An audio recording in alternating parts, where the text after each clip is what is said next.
పేరుకి బద్ధ శత్రువులు. విమర్శలు ఆరోపణల విషయంలో ఒకరిపై ఒకరు నువ్వా నేనా అంటారు. కానీ ఇవన్నీ మామూలు టైంలోనే. ఎన్నికలొస్తే మాత్రం ఇద్దరిది ఒకే దారి. నాకు నువ్వు నీకు నేను అంటున్నారు. పంచాయతీ ఎన్నికల కారణంగా టీడీపీ కాంగ్రెస్ల విషయంలో ఇదే నమ్ముతున్నారు జనం. రెండు పార్టీల మధ్య మంచి అండర్స్టాండింగ్ ఉందంటున్నారు.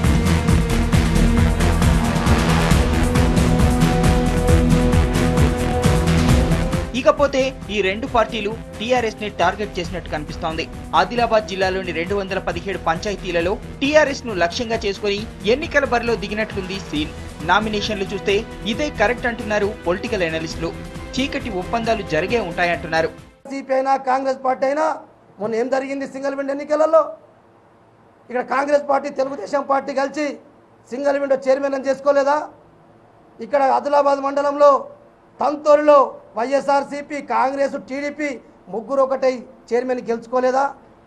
అంటే ఇది ఇంకా రుజువు కాదా? ఇవి ఆధారాలు కావా? ఇక జిల్లా కేంద్రానికి పక్కనే ఉన్న రెండు మండలాలను పరిశీలిస్తే ఇప్పటికే 16 పంచాయతీలు ఏకగ్రీవమయ్యాయి. ఏకగ్రీవమైన ప్రతి చోట సగం టీడీపీ సగం కాంగ్రెస్ మద్దతుదారులే ఉన్నారన్న విషయం బయటపడుతోంది.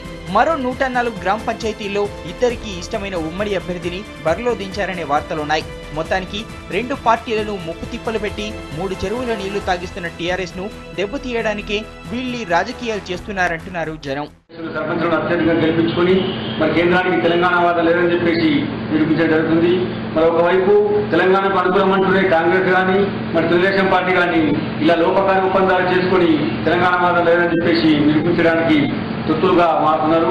మరి రాష్ట్ర స్థాయిలో ఒకరినొకరు దుమ్మెత్తుకొని పోసుకున్నటువంటి కాంగ్రెస్ పార్టీ కానీ వైఎస్ఆర్ పార్టీ కానీ అదేవిధంగా టీడీపీ పార్టీ కానీ ఈ రోజు నిస్సిగ్గుగా ఈ రోజు టీఆర్ఎస్ పార్టీ ఈ రోజు ప్రజలు లేదని చెప్పి తెలంగాణ వాదం లేదని తెలియజెప్పడానికి 3 పార్టీలు కూడా ఒక అపవిత్ర పొత్తు జరుపుకొని మరి ఈ రోజు ప్రజల్ని మభ్యపెట్టే పరిస్థితి ఉన్నది.